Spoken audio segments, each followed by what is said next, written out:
Okay, so you've defined what customer experience is from the customer's point of view.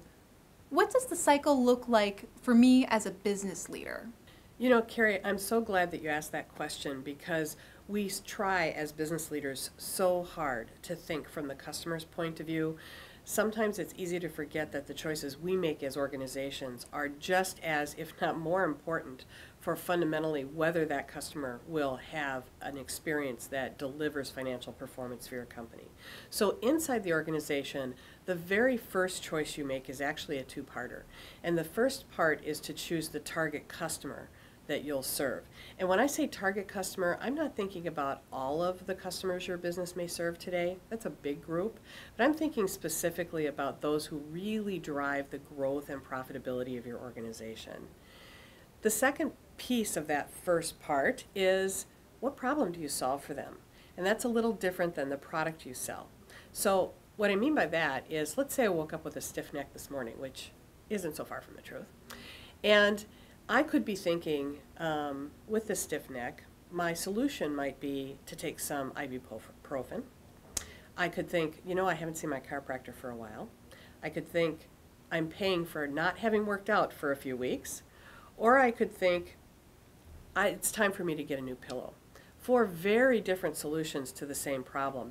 And as customers, we often think about the problem we need to solve, that triggering need, far faster than we think about the specific product or service that we might name. So a company needs to choose a target customer and a problem to solve. Then after that, it gets an organization experience that follows straight along with the steps I described for customers.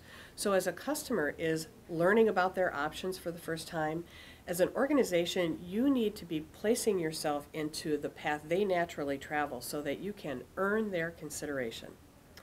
As a customer is trying out options, you need, as an organization, to demonstrate to them why you're different to solve that problem from their point of view.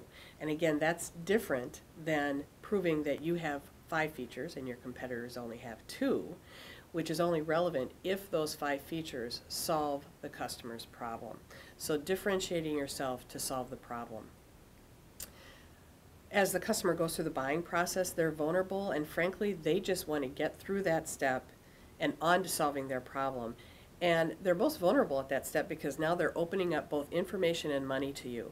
So your goal at that point in time is to do things that give them control and convenience so they feel protected during that step. Then as the customer, as now you actually have a customer, as they're trying to use your product or service to solve their problem, you need to prove your promise every day. All the things that they envisioned with you to solve that problem, you need to make sure that those things happen.